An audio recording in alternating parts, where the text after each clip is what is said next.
Então,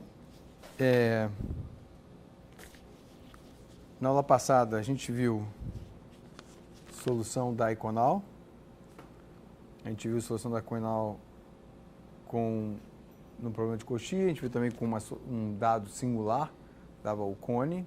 Depois a gente viu como, usando esse dado singular, uma família de dados singulares, como é que a gente recuperava a solução do outro problema. E essa parte eu fiz de forma incompleta, mas está nas notas para vocês, né, no tempo que a gente teve, com feriado e tal, olhar. Né? Então, essa foi a parte que a gente terminou. Depois,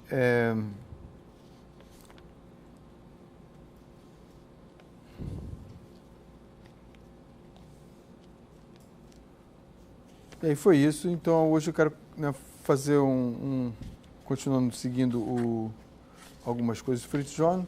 Então, uma coisa é a seguinte, a gente conseguiu o seguinte, né?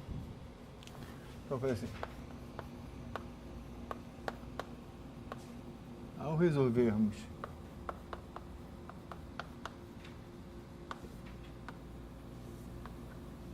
o problema de Cauchy, obtemos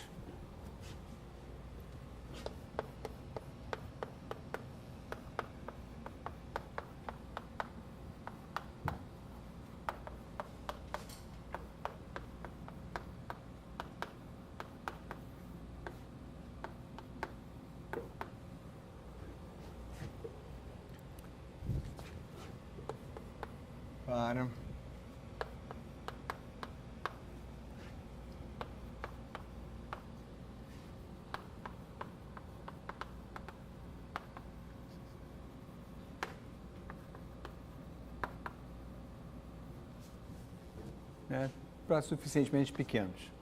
Né? Então, a gente tem a nossa, lembrando com figuras, que é fácil de lembrar, imagens, pelo menos para mim, é fácil de lembrar. Então, a gente tem tinha a nossa curva inicial, que eu posso dizer que aqui está variando em S. Ela depende de F, G e H. E aí, a gente vê quais são as possibilidades para a gente achar esse elemento plano aqui e com a condição da faixa, né? A gente sabe se a gente tem essa faixa aqui, né? Depois, com as características, a gente resolve nessa direção tal e a gente faz essas plaquinhas que eu falo brincando, né, elementos de plano, propagarem. Então, nesse ponto aqui, eu tenho essa quíntupla, né, naquele ponto ali, que é um ponto S tal. Depois, em outro ponto, deixa eu pegar um não muito próximo, só para fazer aqui é a direção tal, para um outro S. Então, vamos dizer que seja S1, que seja S2.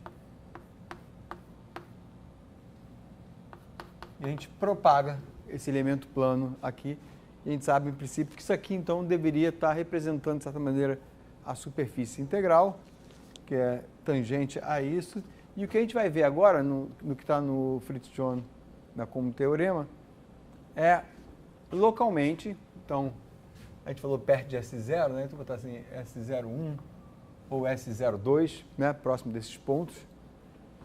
E o que a gente vai ver no próximo teorema, vocês vão ver muita coisa parecida com o que a gente já viu, e aí, em algum momento, a gente vai ficar preocupado com essa direção, essa aqui em amarelo. Tá? Então, supondo que esses pontinhos... Então, esse desenho eu acho que ajuda a vocês. Eu, quando um pouco reli minhas notas, falei, não, o que eu tô querendo fazer? Quer dizer, nem eu. Mas o que está no Fritz John e tal? E essa figura eu acho que já ajuda a gente a... aí clareia. Que é, pega esse ponto daqui. Imagina que isso aqui é um mesmo ponto tal. E a gente quer meio que ver que na hora que isso aqui está tudo certo, em palavras, é mais ou menos isso aqui está tudo certo o quê? Pela condição da faixa. Isso aqui está tudo certo? Como? Características. Mas será que aqui, por exemplo, aí sou André, eu falando de forma informal, será que não empena? Quer dizer, é realmente uma superfície integral. Tá? A coisa meio que não descola, não faz alguma coisa errada. É isso que a gente vai ver quando escrever. Tá vago, estou vendo pela expressão de vocês, mas é vago mesmo, porque eu não expliquei nada ainda, mas eu estou querendo mais preparado do que esse mês ficar fazendo contas, tá? Então vamos ver. Aí vocês revisitam um pouco essa figura depois que a gente fizer tudo que a gente vai fazer agora, que está no Fritz John, tá? Então é o seguinte. Então, estou seguindo o Fritz John e tem o seguinte teorema enunciado como, né, existência local para o problema de Cauchy. Eu vou escrever aqui nas notas, acho que eu nem botei não, mas vou botar aqui para ficar claro, para lembrar da EDP não linear. Tá? Onde, na verdade, vocês vão ver, talvez, né, eu pensaria assim, o que está em jogo aqui na brincadeira que a gente vai fazer agora, que não é complicado, intelectualmente não é complicado, é só organizar as ideias. O que está em jogo é basicamente ver se o P e o Q, que foram meio que extraídos dos dados, e aí depois você usa nas EDOs e evolui, se os P's e Q's estão funcionando bem. Estão satisfazendo o P e o Q aqui para fora, digamos assim, o P e o Q são de fato o X e o Y. Essa é basicamente a pergunta. E essa que é a maneira talvez correta de falar da coisa não empenar, que é a derivada da superfície, não está alguma coisa estranha. Tá? Mas vamos ver. Deixa solto na cabeça. Eu estou querendo ajudar, mas também se eu falar demais sem fazer conta, eu acabo atrapalhando. Né? Então, a ideia é ajudar. Então, teorema de existência. Então, vamos enunciá-lo. Deixa eu ver se eu consigo enunciar sem escrever demais, porque está nas notas. Então, a gente tem a curva, fazer de forma um pouco telegráfica, né, para não escrever demais. Curva inicial gama.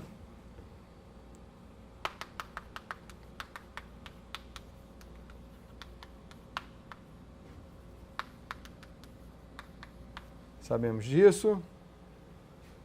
Com P0.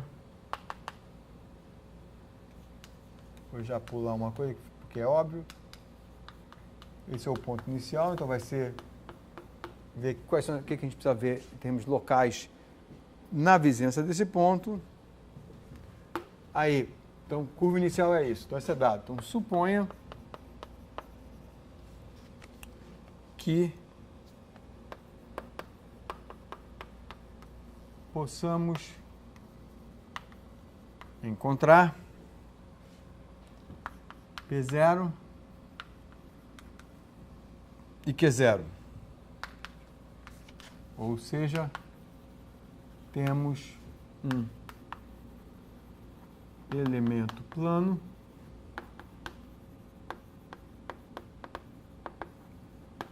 bem definido em P0. Tá? Então, estou pressupondo que tem o P0 e Q0. Tá? Então, no elemento plano, aqui nas notas eu botei elemento plano inicial. Deixa eu botar aqui só para completo, mas está óbvio porque está tudo com zero. E que é a plaquinha que está achurada. Né?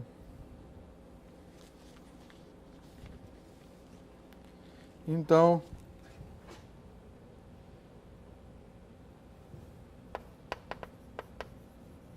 que coisa? Então, X, então tem que escrever tudo de novo, X, tinha escrito lá em cima.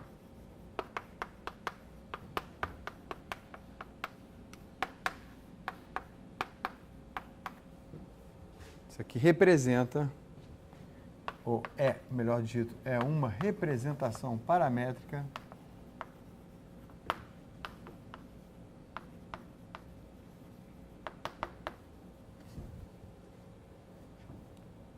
da solução do problema de Cauchy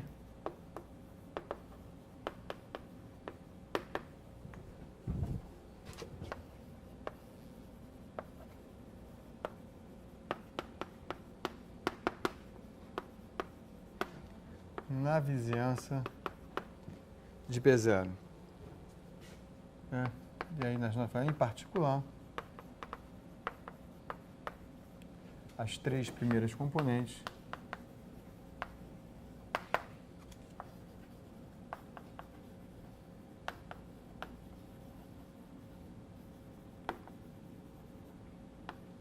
representam uma superfície integral.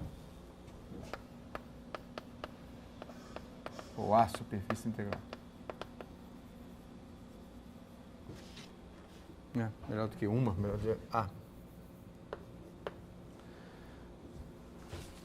Tá? Então, a demonstração é basicamente a confirmação de várias coisas, a menos de uma coisinha a mais que a gente tem que fazer. Então,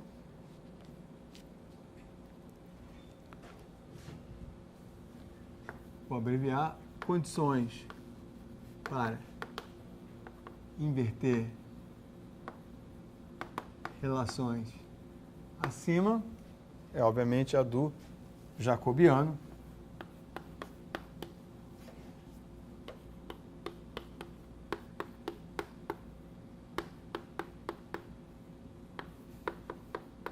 Diferente de zero. Que nesse caso aqui que eu botar aqui é igual só para F', perdão.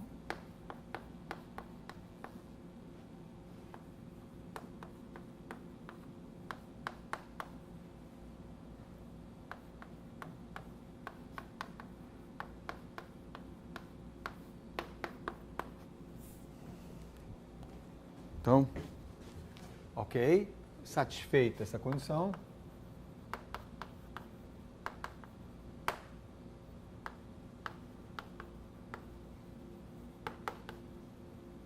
temos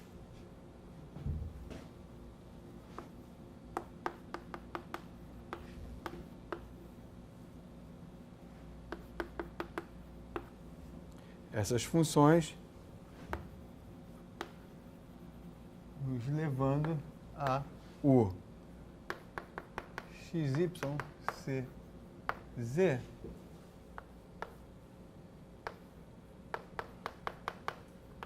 tá? Então até aqui não estou basicamente repetindo definições, tá?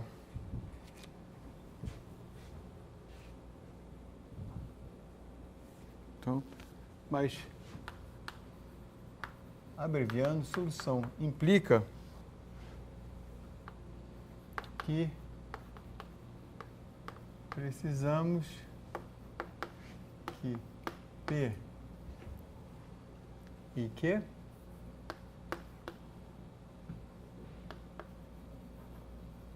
sejam idênticos a o x e o y, como eu falei. E esse aqui é um ponto aí que vai ser o único ponto. Até agora estou contando uma história que a gente já sabe, né? Então vai ser um ponto que vai precisar ser verificado. Então vamos lá.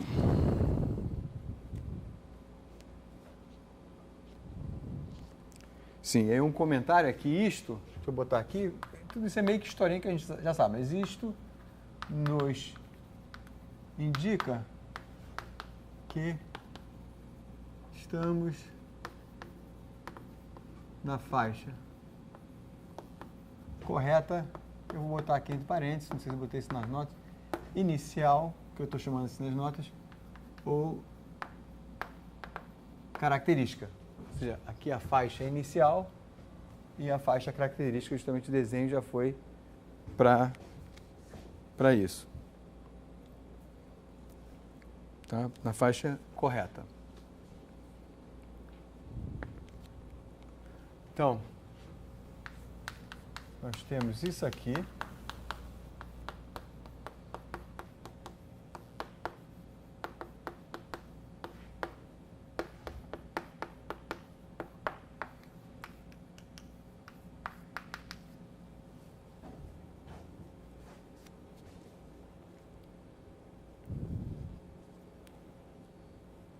Tá? A gente precisa verificar se aí é zero, é correto e naquele sentido que eu falei, nas duas coordenadas S e tal. Tá? Então, vamos lá. Então,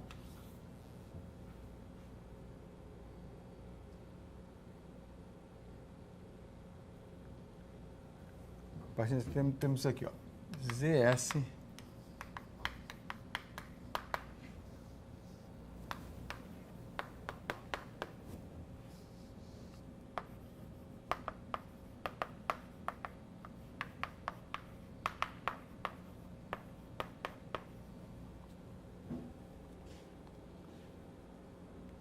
tá, então do fato que, deixa eu botar isso aqui,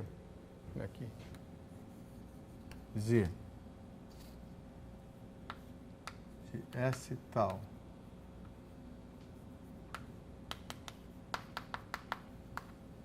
é igual o XY, a gente tem isso aqui.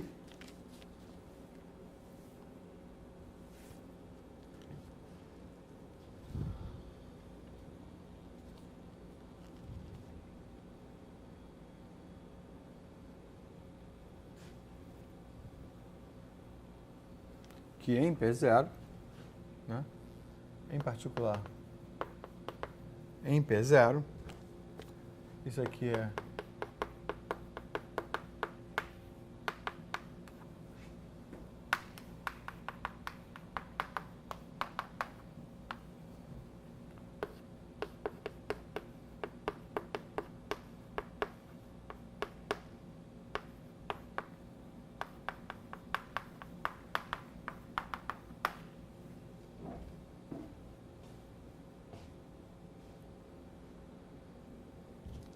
tá? Então, se eu tenho, né, se eu estou pressupondo que eu tenho achei uma solução, eu tenho isso aqui, e aí, se eu tomo derivadas numa coordenada local, quer dizer, numa direção S ou na direção tal do meu sistema de coordenadas, eu tenho isso aqui, nada demais, regra da cadeia, em particular em P0, isso aqui são simplesmente as duas condições agora escritas como produto interno, e em P0 eu dou um nome para isso e dou um nome para isso, que é o quê? Em P0, isso aqui é o quê? Qual o nome que a gente dá para isso?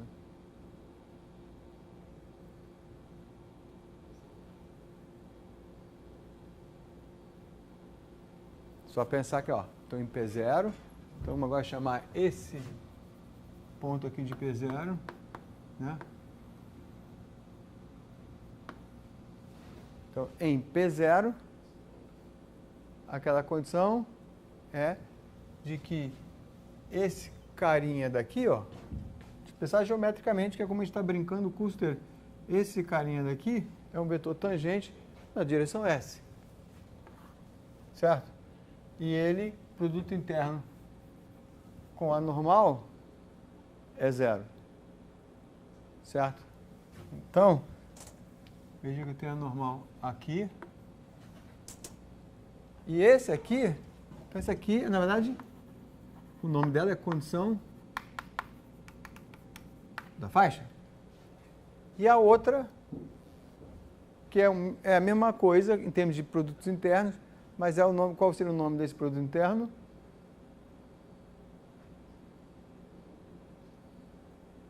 Agora é normal aqui. Então, na verdade, tem a ver com a direção característica. Certo? Porque o DD tal é na direção característica. Então, isso aqui tem a ver com características. Tá?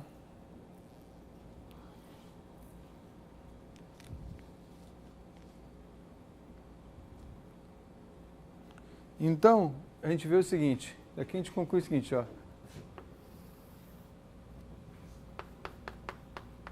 A segunda condição, e agora para ajudar, vou botar estrela, estrela. Então, aqui é estrela, e aqui é estrela, estrela. Asterisco assim. A segunda condição, asterisco, asterisco, é satisfeita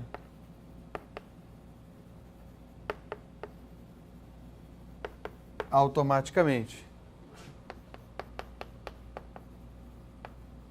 A primeira condição asterisco, precisamos analisar para um tal diferente de zero arbitrário. Por quê? Porque aqui, ó, se isso aqui está em P0, isso aqui é para tal igual a zero. Tá? E esse aqui também é para tal igual a zero na direção S. Certo? Em P0. Tá certo? Ou melhor, deixa eu até botar aqui. Essas duas aqui são para tal igual a zero porque eu estou em P0. Tá? Vou botar aqui para a gente lembrar do que eu estou pensando. Essa daqui, então dessas duas condições, para ver se as tangentes, se eu estou sempre tangente ao plano, isso quer dizer, nem estou empenando e tal, se essa daqui está sempre satisfeita. Por quê? Porque, na verdade, está associada às equações características. Certo? Essa daqui está satisfeita se eu tiver resolvido a condição da faixa, que por hipótese eu disse que eu consegui resolver, porque eu achei o P0 e o Q0. Essa aqui está satisfeita na curva inicial, mas não está fora. Então, voltando ao desenho, o que está sendo dito aqui é que está faltando eu verificar isso aqui numa curva amarela que é para um tal genérico. De que, ou seja, essa direçãozinha aqui, isso aqui está sempre ok. Mas essa daqui, eu já não sei, só sei aqui. Só verifiquei ali na curva inicial. E para ver então, se localmente está tudo direitinho. E isso vai estar me dizendo que o P e o Q estão fazendo o papel correto de o X e o Y fora da curva inicial gama. E então, com isso, tendo no bolso a condição de que eu posso inverter o sistema de coordenadas, isso aqui eu localmente tenho, então, a existência da solução local. Tá? Essa é um pouco a história. Claro, vocês depois tem que, no tempo de vocês, parar e pensar. Né? Verificar. Então, vamos lá. Então, vou escrever aqui, dar um golinho d'água. O tempo começa a esquentar, o ar-condicionado já é fundamental para não suar e a aguinha...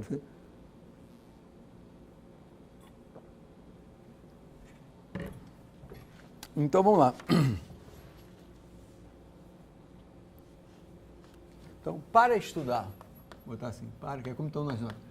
Para estudar o produto escalar asterisco, que é o primeiro, em um tal, o milete não pode ficar muito pequeno por causa disso, em um tal qualquer, vamos definir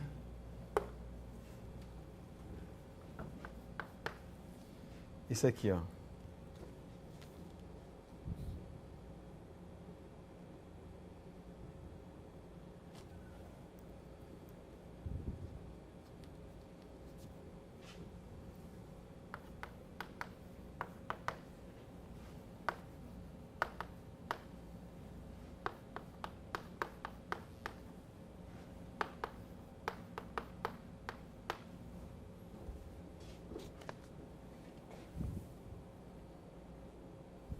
Tá?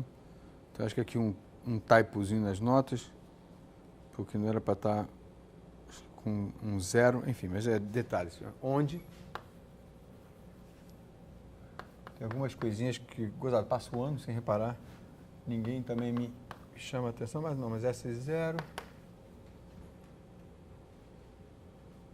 Não, mas acho que o S0 está certo. Vamos fazer aqui, a gente vai verificar.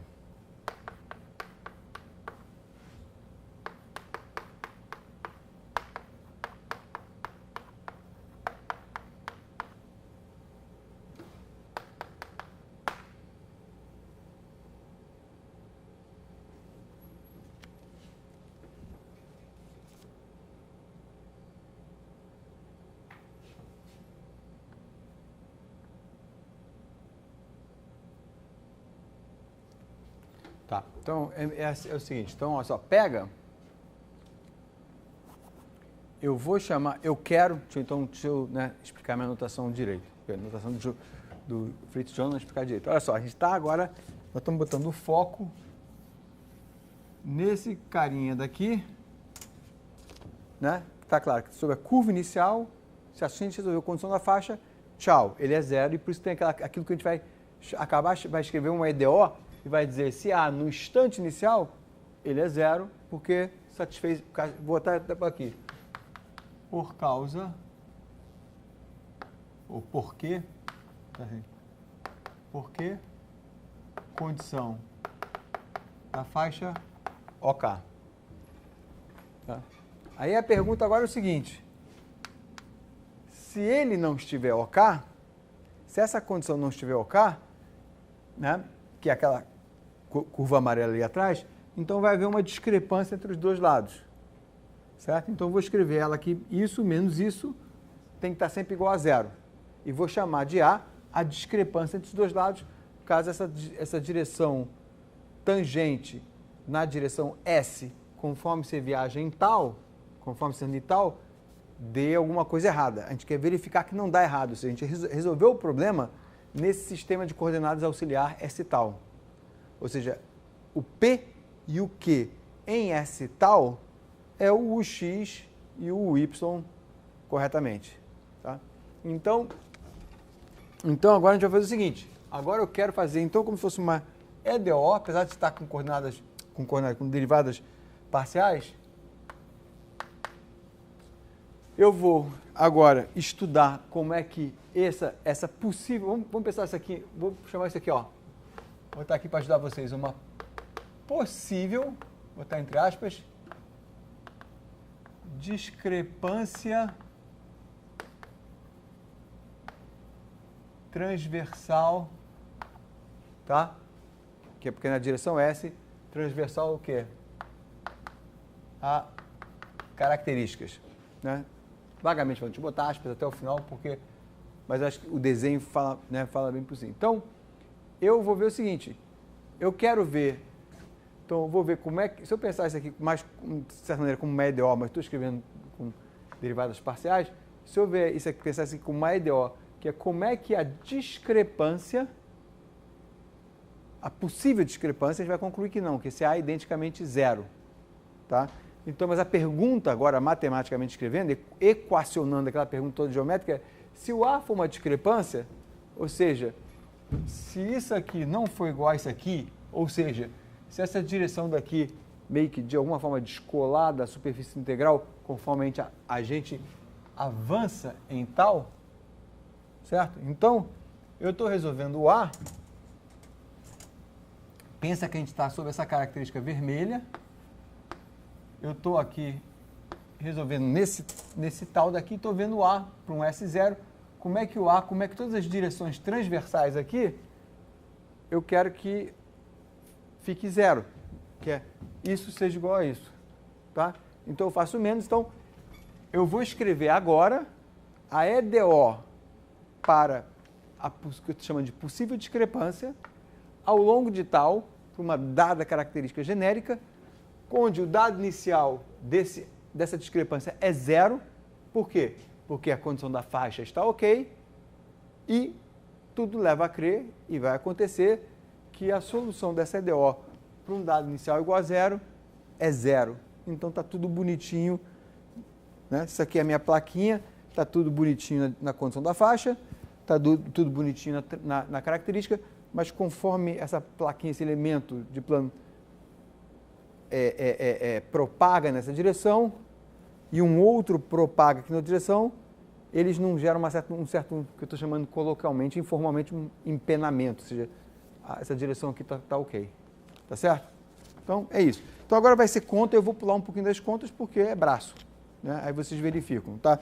Mas só vou preparar para também não ter nenhuma engasgada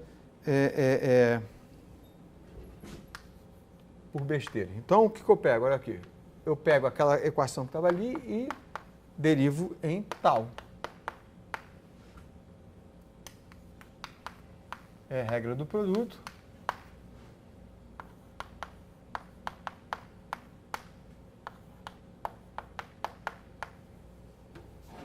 Tá certo?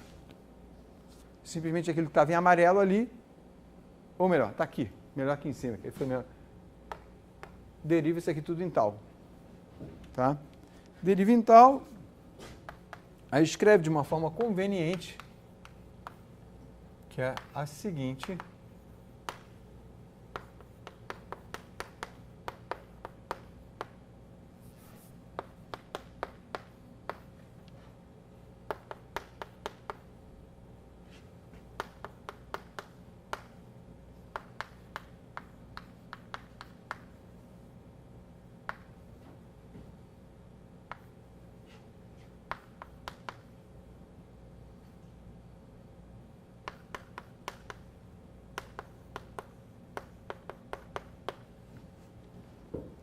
Tá? Então aqui, para poder escrever isso assim, puxar esse S para fora, aqui tem uns termos que vocês vão ver que é meio que você pega emprestado, ou seja, pega emprestado como? Aqui não tem essa derivada em S perfeita, aí você vê os termos aqui que, né, para ficar perfeito, você joga fora. Qual é o interessante de escrever isso assim? É que, vou pegar o giz colorido,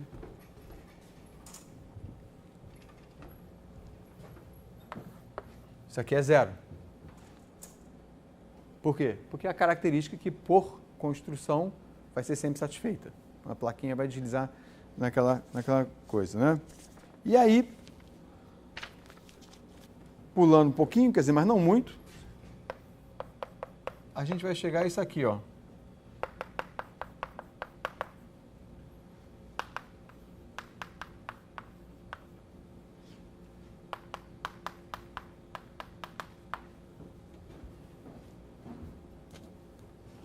Tá?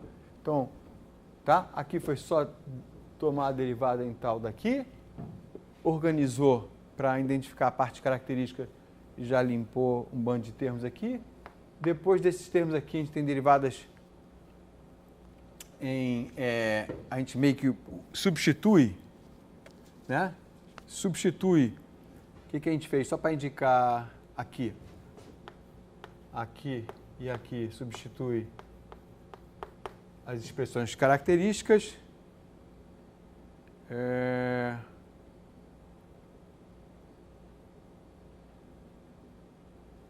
Aqui também. Aqui vai ser FP, aqui vai ser FQ. E aí a gente vai perceber que botando todas as direções características, FP junta tudo aqui, ó.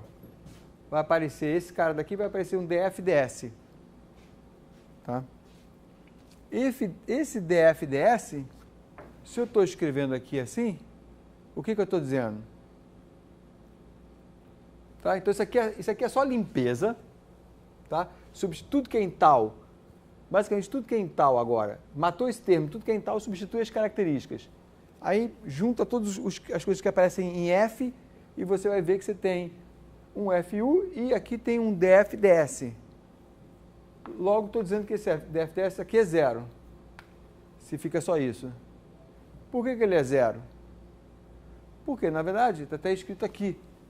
A gente, né, eu não marquei tanto de propósito, está aqui, ó. O F é meio que uma integral do sistema e ele é zero para qualquer S e para qualquer tal. Então, se eu tomar a derivada em S dele, dá zero, certo? Então, beleza.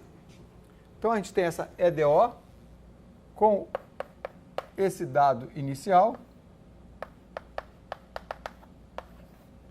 Tá? Então, vou deixar a parte de vocês fazerem. Aqui a gente tem uma derivada logarítmica. Tá? Estou abreviando aqui. Derivada logarítmica de A. Tá? Então, passo A para baixo, né? Fica dA, como se fosse dA sobre A, e aqui fica o d tal, integra dos dois lados e vai concluir.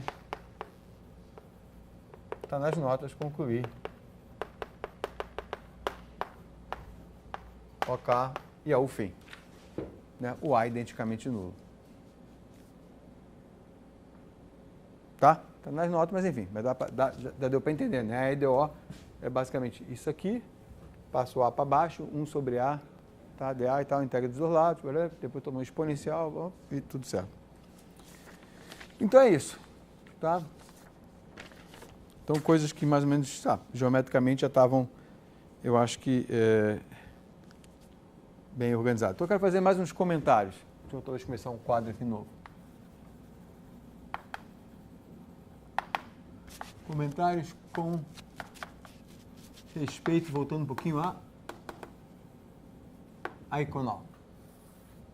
Tá? Porque são coisas boas e são coisas importantes. Então, algumas coisas eu já falei, então vou falar, acho que aqui rápido do que está nessa página aqui, mas só para a gente lembrar, assim, tem uma coisa para lembrar, posso escrever a Iconal, assim, ó, C2, essa é a parte talvez mais importante, ó, igual a 1, onde, lembrando que o índice de refração era, esse aqui é N, deixa eu botar N, então naquela aplicação de ondas, né?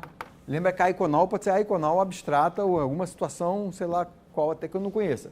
Mas voltando para a gente poder usar a intuição, voltando à equação da onda, né, o N era o nosso índice de refração, C0 era uma velocidade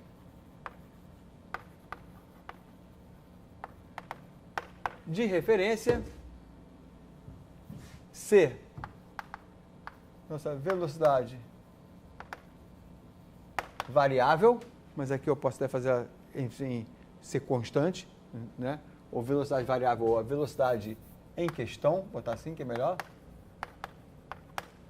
Tá?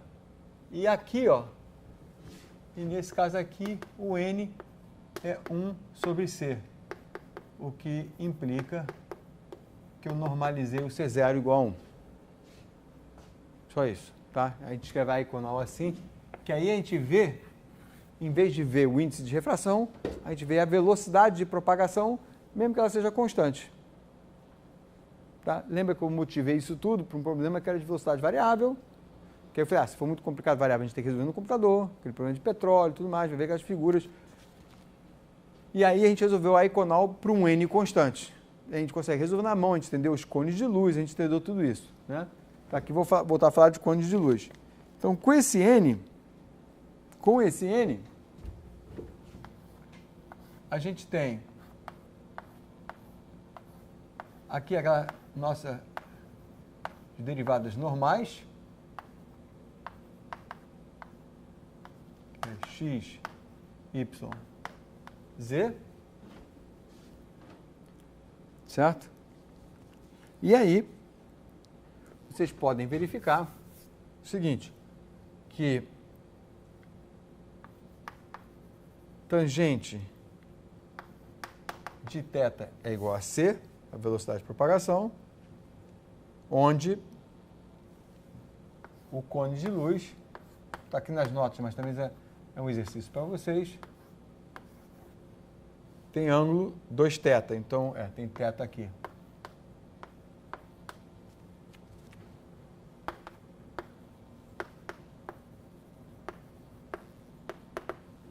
Cone de luz, que é o nosso cone de Monge. Tá? Então, a gente já fez um pouquinho isso aqui, certo? Então, essa distância daqui é menos 1, lembra disso? Isso aqui é PQ, né? Isso aqui é PQ menos 1, né? Aqui para baixo, logo, os planos normais, esse aqui é aqui, aí esse aqui é aqui, que me dá isso aqui.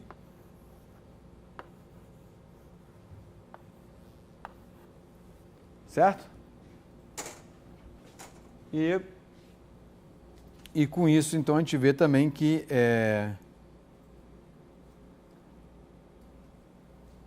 que conforme a velocidade aumenta, é uma coisa que eu tinha, acho que falado para vocês, mas não tinha.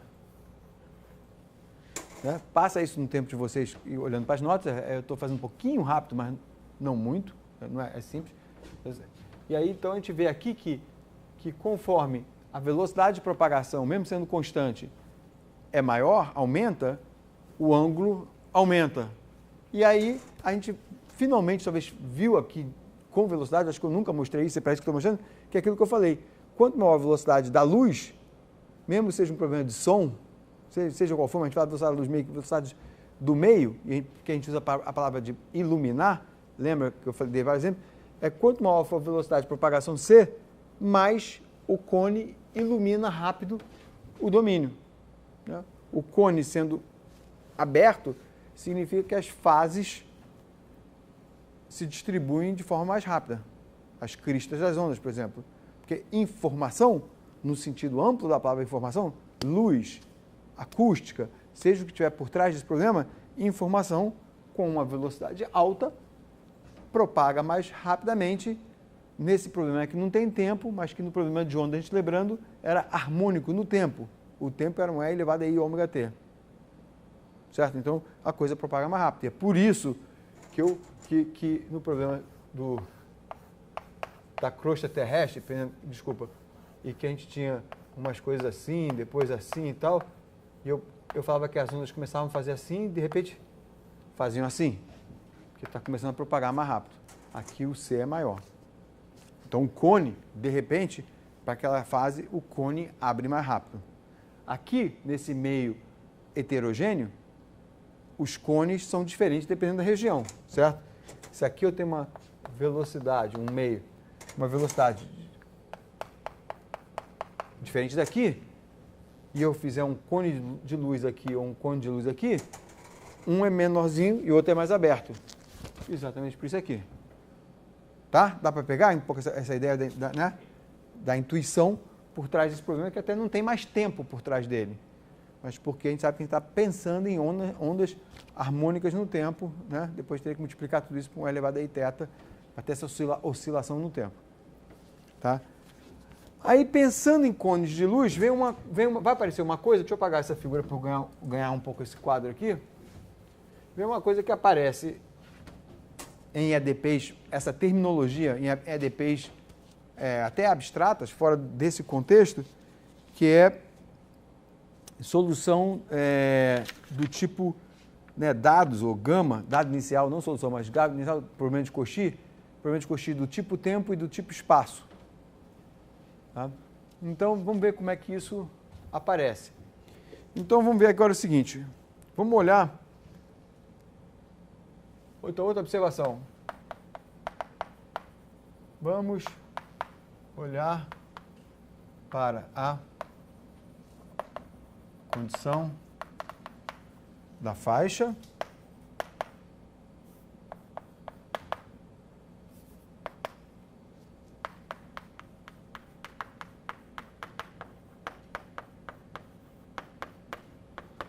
aqui, tá? A nossa EDP agora vai estar escrito assim. Então, da condição da faixa, EDP inicial, né? Está escrito assim. A nossa notação aqui está sendo usada.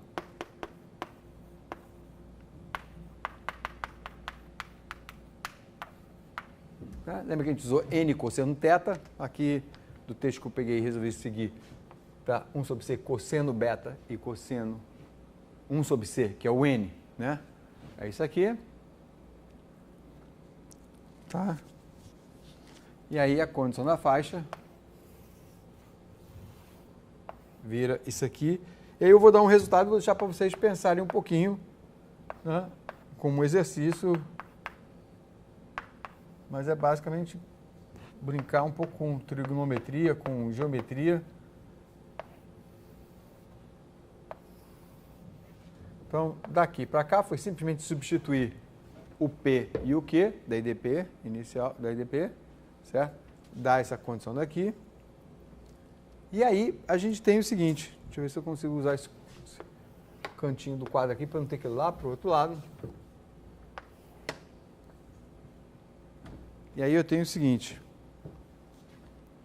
que quando f' ao quadrado vai surgir disso aqui a seguinte condição.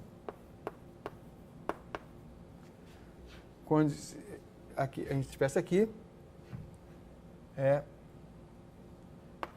não existe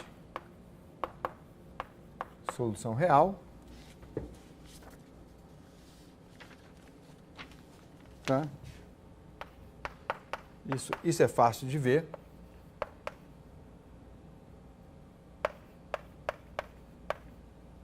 E aqui temos solução real, quando a gente tem essa condição. E nesta condição,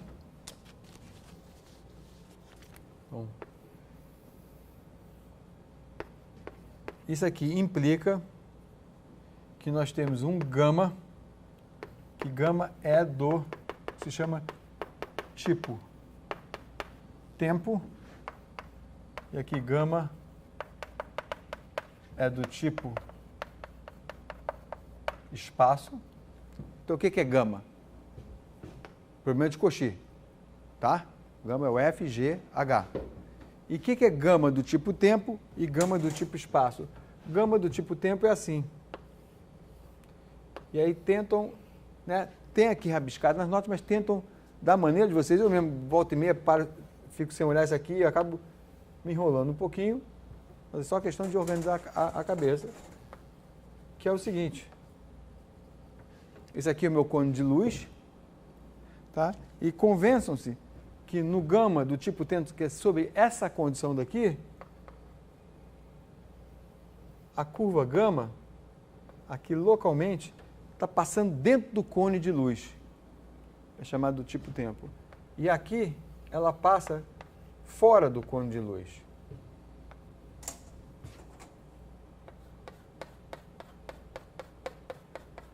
Vou botar assim para ficar o desenhozinho mais bonitinho. Tá? Então é basicamente brincando com tangentes, ângulos, tangente de teta. Vou deixar isso para vocês, tá? Eu tenho tangente de teta, por isso que eu vou mostrando essas coisas dos ângulos, esse beta e blá blá blá, tá? Então, problemas no qual você tem um cone de monge, cone de luz tal, e em particular esse aqui, se a curva do problema de Cauchy for do tipo tempo, não existe solução real. Você pode pensar nisso, vendo, olhando para cá, tá? Voltando para cá. Se tiver essa condição, então tem solução real e é chamada gama do tipo espaço, tá? Eu imagino que esses nomes vêm também, talvez, de problemas, não sei, talvez associados a algumas coisas de relatividade. E agora, do ponto de vista da nossa intuição, por que esse problema, então, em termos intuitivos, não algébricos ou até mesmo geométricos, mas um pouco intuitivo, quer dizer, o algébrico é essa condição daqui, ver por que ela dá problema. E o geométrico é brincar entender os ângulos θ e os ângulos beta, e por que então aqui tem um ângulo θ do cone e um ângulo beta que vai estar associado à curva. Mas aqui, por exemplo, agora do ponto de vista mais intuitivo, não só geométrico, mas é claro que está tudo junto. Por que esse problema daqui, em princípio, não tem solução? Em princípio, a menos talvez de uma coisa muito especial. Mas em princípio esse problema não tem solução. Então vou começar talvez explicando isso daqui, ó. Esse daqui, se a curva gama for do tipo espaço, é um pouco como o nosso probleminha que a gente fez da envoltória. É como se eu pudesse ligar, que eu falei brincando, várias lanterninhas, chamando isso aqui de uma lanterna e cones de luz. Tá, isso aqui é só uma caricatura para caber, porque se o N é constante, o C é constante, esses cones deveriam ser iguais, né? E a gente faz isso aqui. Tá? Então, isso aqui, em palavras mais intuitivas, e do ponto de vista meio de aplicação, cada ponto desse afeta o domínio x, y, z, aqui também está x, y, z, isso aqui é simplesmente um ponto que eu estou analisando, e isso aqui está dizendo que, olha, o meu dado inicial sobre essa curva, sobre todos os pontos dessa curva, estão iluminando o meu domínio, ou seja, ativando o meu domínio, influenciando o meu domínio, seja qual for a palavra que vocês gostarem mais, dessa maneira, e depois, se eu quiser ver soluções, posso ver via envoltórias, como eu quiser, usando esses conezinhos. Tá? Então, a influência daqui para cima. Aqui, olha só, essa parte, tudo isso aqui é local, né? Esse cone seria pequenininho, enfim. Claro que se eu tiver um dado pontual singular, não, esse cone é o cone todo. Né? Mas olha só, aqui dentro, eu estou, de certa maneira, dizendo, aqui dentro, sem ter resolvido o problema, eu não posso aqui dentro arbitrar um F, um G e um H compatível, digamos assim, com esse C, com a velocidade de propagação de informação, se eu pensar em ondas. Tá? Porque eu estou com a curva inicial dentro da região de influência de um ponto. Então é quase que, olha, se eu pegar aqui um outro ponto, como é que a informação emana daqui? É como se tivesse um outro cone saindo dali, mas eu já estou dizendo que a solução daqui para cá varia de certo um tanto, em termos de fase, por exemplo, em termos de H. Então você vê que de fato, essas condições daqui estão me criando uma restrição entre F, G e H. F, G e H. E com uma associação com a velocidade de propagação da informação. Seja ela luz, seja ela som, seja qualquer outro objeto que é governado pela equação da Econal, mas que, na verdade, para o nosso interesse, por alguma equação da onda, digamos assim, que levou à Econal. Tá? Então, esse problema aqui, em geral, a gente tem dificuldade para resolver, porque se a curva, tá? A curva, basicamente, vai entrar aqui dentro, por exemplo, se eu estiver fazendo um H variar muito rápido. Enfim, então vocês podem ver isso da forma algébrica, que é isso aqui, essa desigualdade está associada ao fato de aqui eu ter senos e cossenos, é só dividir isso aqui tudo, blá, blá, você vai ver que você vai ter, se normalizar e tal, você vai ver que isso aqui na verdade está dizendo que você vai ter um seno ou um cosseno alguma coisa maior do que 1. Logo, é complexo, seno ou cosseno, a função trigonométrica. Isso é que essa desigualdade algébrica diz. Depois você pode pegar essa desigualdade algébrica e associar um pouco esses tetas, esses betas, e ver que na verdade tem uma relação entre dois ângulos aqui, o ângulo teta do cone e o ângulo da curva. E logo, essa condição daqui diz, de forma algébrica, que vai ter funções trigonométricas maiores do que 1, mas do ponto de vista geométrico diz que a curva entrou para dentro do cone. E que, para a nossa intuição de informação de propagação, diz, eu vou dizer um pouco da minha cabeça como é que a coisa está evoluindo antes de eu resolver o problema dentro de uma região onde aquela estrutura diz como é que evolui. Posso violar a lei de propagação, certo? Enquanto que aqui não. Tá bom? Diga lá, Hugo. Pergunta?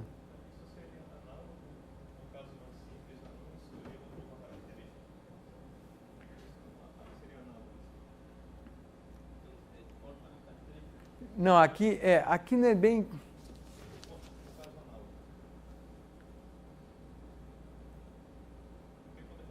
Não, aqui não é bem, quer dizer, as direções características estão associadas ao cone. Mas aqui não tem tempo, mas aqui não tem tempo, mas eu vou abusar um pouco da terminologia, é meio que está errado, mas talvez ajude. Aqui é um pouco como se eu estivesse dando um dado inicial que vai propagar com uma velocidade maior que a equação consegue propagar. Tá? Então, se tiver uma equação com características e tal, entendeu? Então, eu meio que lá na frente tenho que estar dizendo que o dado, eu tenho que um pouco adivinhar qual é a solução correta, enfim. Se eu falar que vai viajar mais rápido, é impossível. Na verdade, até nem tem solução. Mas, você vê, a direção característica é a do cone. Esse gama aqui não é direção característica. Sabe? Não é característica. Tá?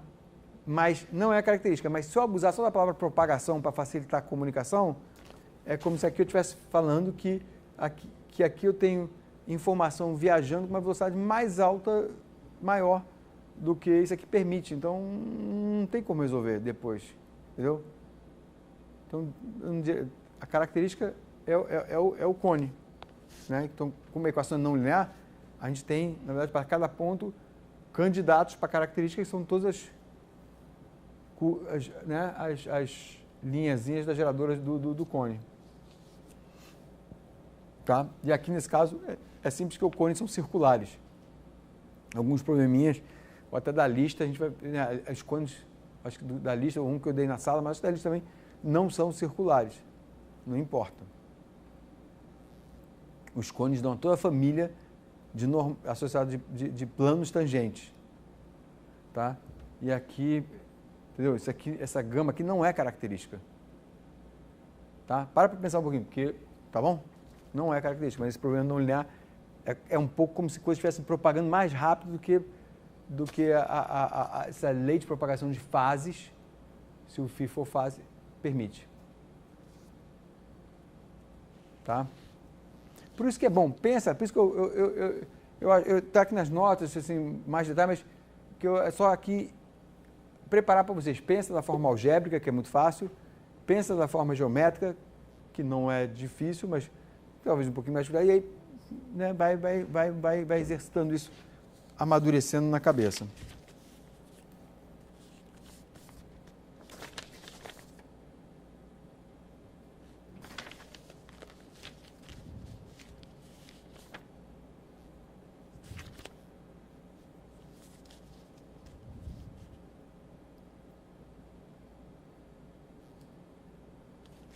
Tá, vou lá para o outro lado, fazer mais um comentáriozinho, talvez dê tempo de começar uma coisinha, vamos ver.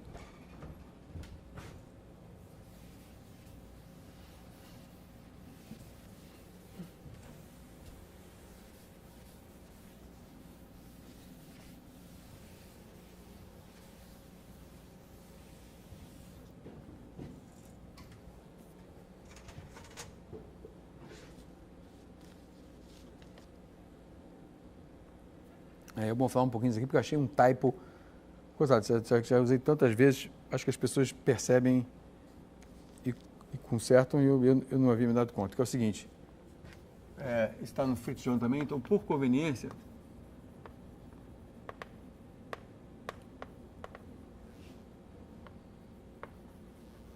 seja F1/2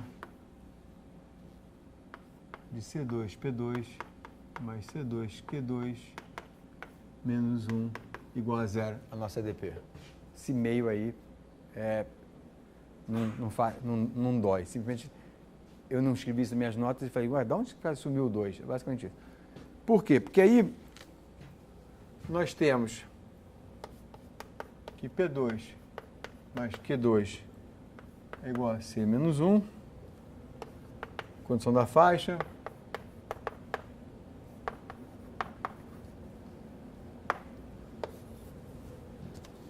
E porque eu pulei uma coisinha aqui, cadê? Isso. Porque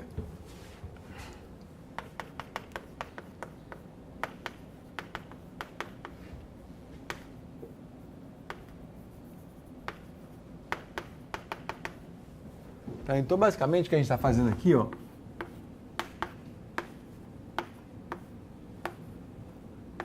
o Z0 é como se a gente tivesse, sei lá, uma curva inicial. Aqui gama, aqui embaixo vou talvez botar gama P, que é quase como se fosse um gama projetado, então, ou a fase 0. Tá? E aí, o que está querendo ser dito aqui é que, resolvendo as características, eu não vou resolver, está nas notas, é muito fácil, porque é constante, blá blá blá, resolvendo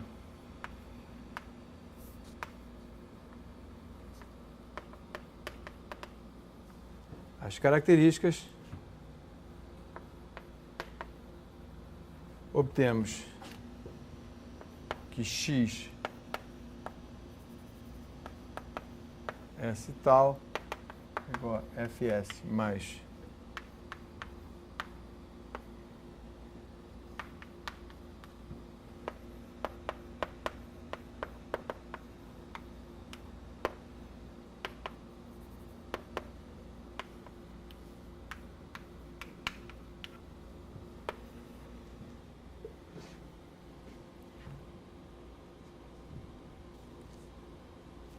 Então, o que eu estou chamando a atenção é que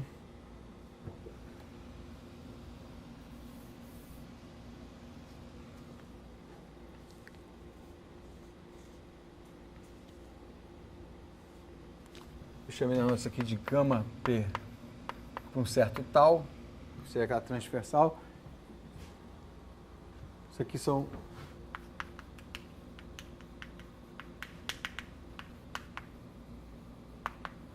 elementos de linha em vez de elementos de plano, que são basicamente, como se a gente pensar, segmentos retos com uma normal, PQ, e que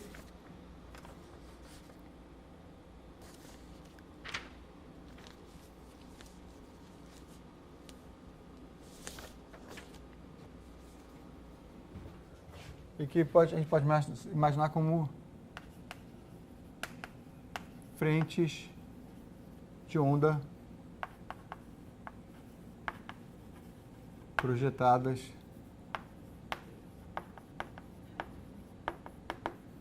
no plano XY e que aí das características, vou botar aqui assim, das características, temos que dx dy, ou melhor, sim, temos que a velocidade, né, porque a gente não tem tempo, pode ser escrita como v dx de tal, dy de tal,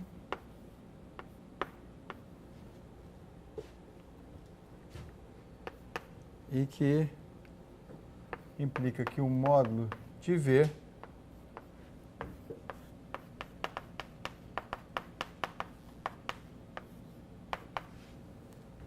que vai ser igual a, aí que entra o meio, só para tirar o 2, P2 mais C4, Q2, que é igual a C.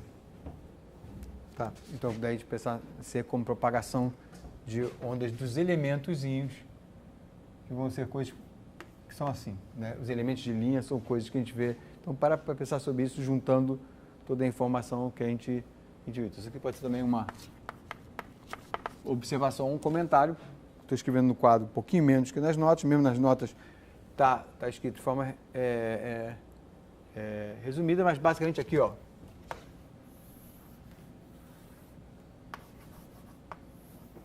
Isso aqui pode pensar como sendo uma fase curva de nível 0 ou uma projeção, né? E aí, em vez de ver elementos de plano, a gente vê elementos de linha. Tá? Lembra também de uma figura que eu fiz anteriormente, muito tempo atrás, não vou conseguir fazer direito aqui nas notas, no quadro, mas a gente tinha alguma coisa assim. Vou pegar aqui o giz amarelo, porque é um que aparece no vídeo.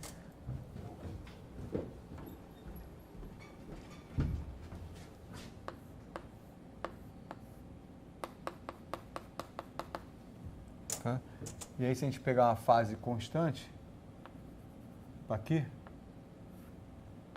e passar um plano, vai aparecer uma reta, né? Que é essa retinha que está lá embaixo. Isso aqui está notas, página, vou botar assim, bem anterior. Tá? Então, imagina que isso aqui é... Deixa eu botar uma outra cor aqui, ó, a curva característica. Tá, e aí eu pegar aqui um certo nível e cortar isso aqui, vai cortar numa reta. E que esse aqui são, né, um elemento de plano. Se a gente botar né, projetar ele num certo nível, tem um elemento de reta. Elemento de linha. Tá bom, tem uns 15 minutinhos, quer dizer, a gente não vai usar todos. Deixa eu talvez começar Ah, não, tem ainda aplicações, ótimo. Então eu falo um pouquinho de aplicações e volto isso aqui. Eu pensei que já ia começar um outro capítulo. Não, tá ótimo. Tinha até esquecido isso aqui.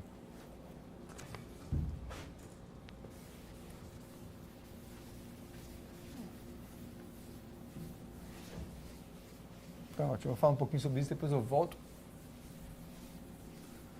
Então a gente começa daqui na aula que vem e começa um outro equações de segunda ordem. Como eu disse, por enquanto seguindo o Fritz John. Então,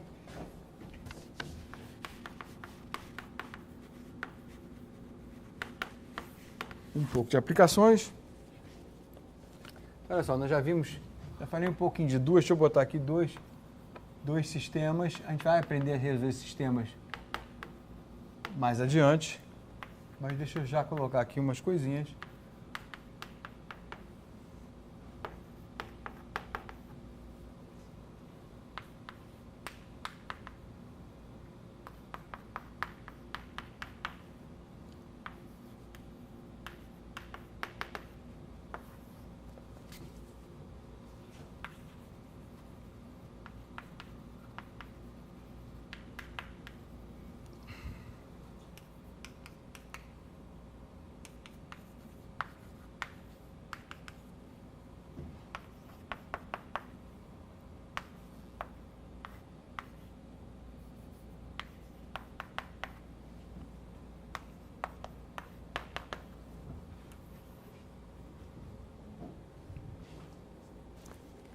Tá? Então a gente vai ver mais adiante. Então, isso aqui são sistemas, aplicações, está aqui assim, em ondas. Então, são sistemas que veremos adiante. Mas olha só, aqui a gente tem, para esse modelo de ondas acústicas, que U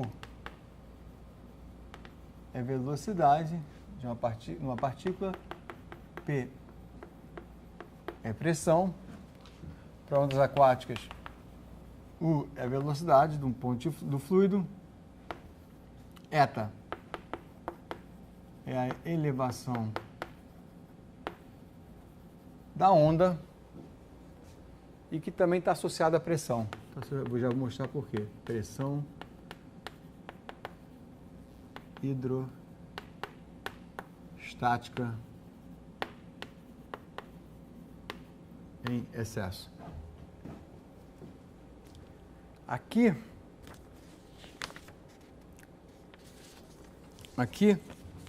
esse problema daqui, na sua versão 1D, então, aqui, ó, U, eu devia ter que colocar mais, U é U de U, X, Y, T, e aqui é a mesma coisa para outro problema, elevação. Se eu agora fizer uma simplificação 1D,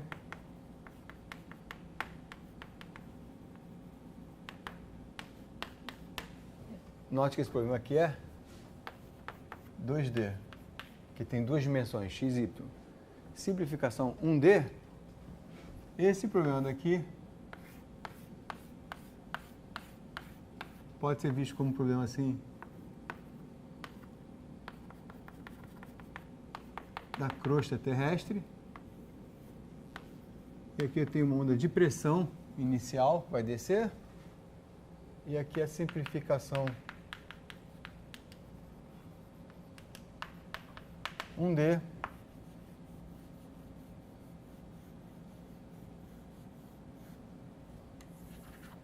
É um canal. E aqui com uma onda y igual a eta de xt. E aqui P igual a P de, se botar o Y para baixo, YT.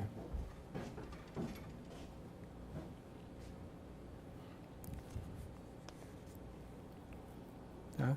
E aí, a gente vai aprender. Então, aqui é meio que uma motivação para a coisa que a gente vai ver exatamente agora.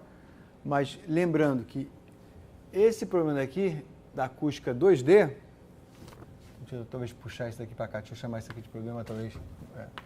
1, 2. Então, problema 1 pode ser reescrito como uma EDP de segunda ordem. Então, na verdade, isso aqui é o sistema 1, tá? E aí ele vai ficar com uma coisa do seguinte jeito. Se eu escrevi correto,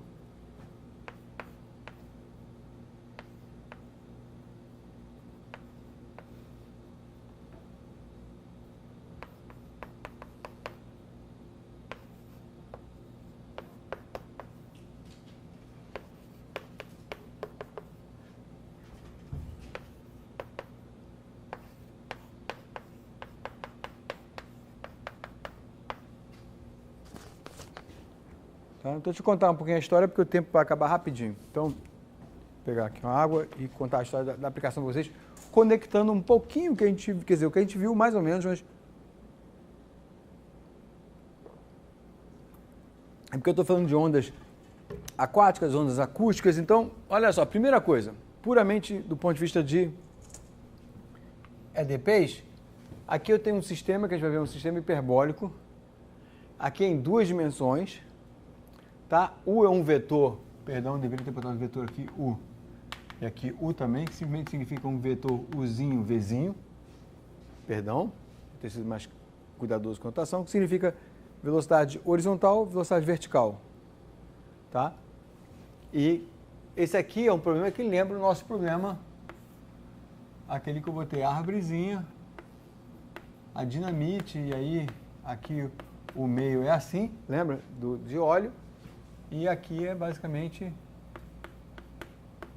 x e y, onde no problema era, na verdade, x e z na figura, mas não importa, eu estou chamando aqui momentâneo de y. E aí a gente tinha aquelas ondas viajando assim, tá? Você pode estudar aquele problema por essas equações, ou se você eliminar, tentar ver aqui formas de eliminar o U, por exemplo, tomando divergente e aqui derivando com respeito ao tempo e tal, você pode cozinhar essa equação daqui. Se quiser, faz até isso em uma dimensão só, que é mais fácil, tá? E aqui tem uma equação da onda, onde aqui vai aparecer a velocidade. Em alguns desses problemas, muitas vezes as pessoas trabalham com 1 sobre a velocidade, e 1 sobre a velocidade em inglês é chamado de slowness, e eu acho que em português pode chamar de vagarosidade, chamado 1 sobre a velocidade. A velocidade desse meio heterogêneo é esse kappa dividido por ρ, que eu tenho que contar para vocês o que é kappa e o que é ρ. Isso aqui é a velocidade acústica, nesse caso variável, né? Assim.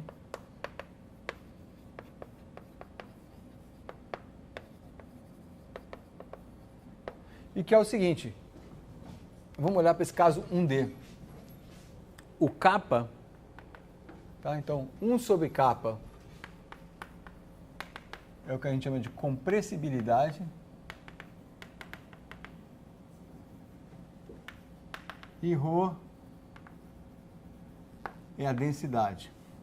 Então, eu acho que uma maneira intuitiva, pelo menos para mim, de pensar é o seguinte: se eu tenho aqui a crosta terrestre, ou seja, o subsolo da Terra, vista de lado, ele é composto por várias camadas. Muitas vezes você vê quando uma montanha está cortada, você vê as cores, você vê, tem pedra, argila, areia, pedra de novo, argila, areia. Grand Canyon, num lugar, tem fotos lindas mostrando isso muito claramente. E até um modelo assim, laminado, é um modelo matematicamente muito razoável, com alguns ajustes que aquele outro que bota as falhas geológicas e um pouco de deslizamento um com respeito ao outro, né? Então, esse desenho não consigo nem imitar, tá bonito naquela segunda aula, aquela figura azul. Aí, o que acontece? Qual é o problema matemático aqui? Eu tenho uma onda de pressão, que é por causa do sismo, que vai viajar nesse meio estratificado e que, para talvez a intuição funcionar, você pode pensar o seguinte: se aqui for pedra, areia, argila, pedra, areia, isso funciona como se eu botasse vários colchões um em cima do outro, colchões de material diferente, um de espuma, outro de mola, um de isopor, outro de... Tá? E aí você pula em cima desses colchões, você está mandando uma onda de pressão, por causa do seu peso, os colchões deformam, então eles têm uma compressibilidade, que tem a ver com a elasticidade dele, daí esse coeficiente 1 sobre kappa é compressibilidade, 1 sobre kappa depende de x, logo depende, ele é constante por partes, ele é uma constante aqui, outra aqui, então ele é constante por partes, e o ρ é a densidade do material. Então, materiais muitas vezes de densidade diferente podem ter compressibilidades parecidas, sei lá, tá? Então, esse é o problema da onda acústica viajando aqui e ela vai se deformar e se você usar para essa equação daqui, se você usar a hipótese de que essa onda daqui, em geral tem dois regimes interessantes a se estudar matematicamente. Um é que essa onda é curta com respeito à variação do meio, aí você usa a teoria de ótica geométrica, que foi o que a gente fez. Se a onda for longa com respeito à variação do meio, você tem que usar uma técnica que é mais difícil, a gente vai ver, talvez, eu vou só mencionar talvez um pouquinho no final do curso, que é a técnica de medianização, você faz médias.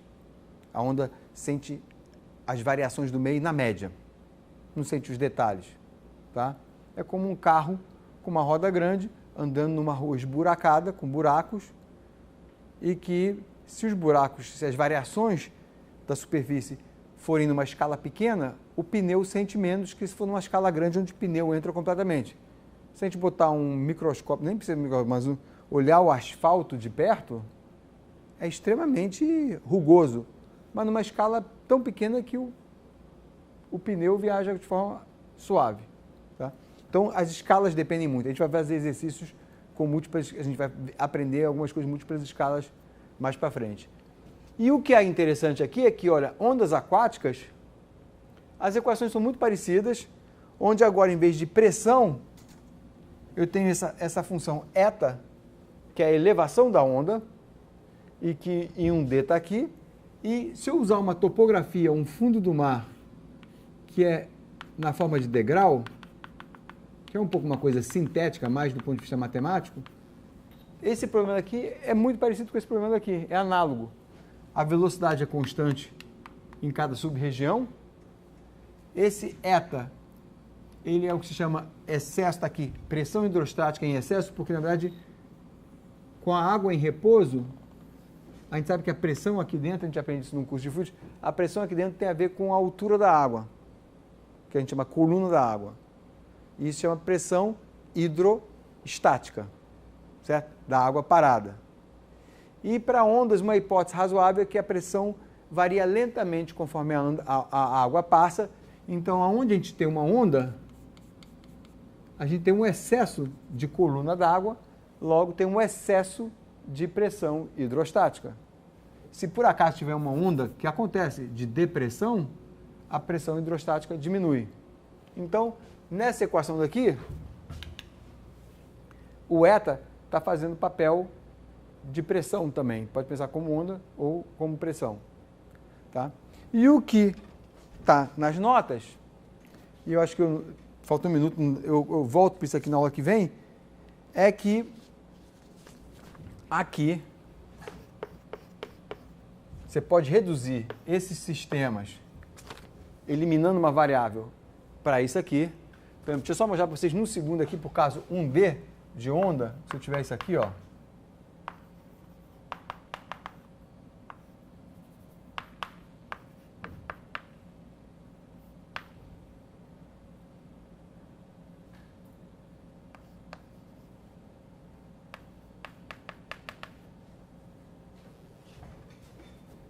Ó, eu tenho esse H aqui e vou dizer, e o meu H é uma função de x. Então, o que eu posso fazer? Eu posso escrever que isso aqui é UH de t mais GH de eta x. Deixa eu ver se vai dar certo. Se for constante, dá certo, mas aqui é eta t mais UH de x igual a zero. Vamos chamar esse UH. Deixa eu apagar aqui em cima, então. Chamar esse. Vou vir aqui para cima agora. esse UH eu vou chamar de psi. Psi de T, que é o fluxo, mais GH,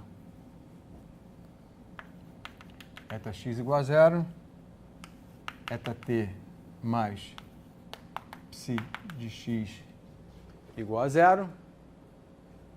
Então, olha, se eu derivar no tempo aqui, derivar no espaço aqui, certo? Multiplico por GH aqui, eu tenho uma equação da onda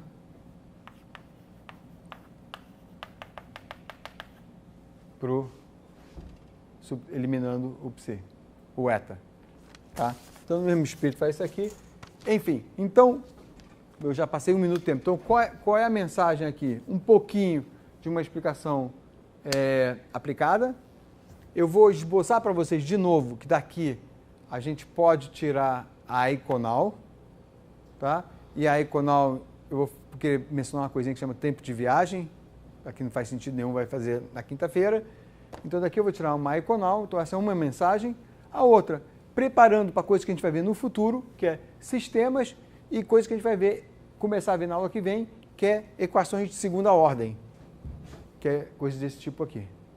Tá? Então, por isso esses comentáriozinhos aplicados soltos, mas de coisas que vão aparecer. Tá bom? Mandei, então, deixa eu até desligar aqui, que é o comentário mais coisinhas, que também não precisa ficar gravando tudo.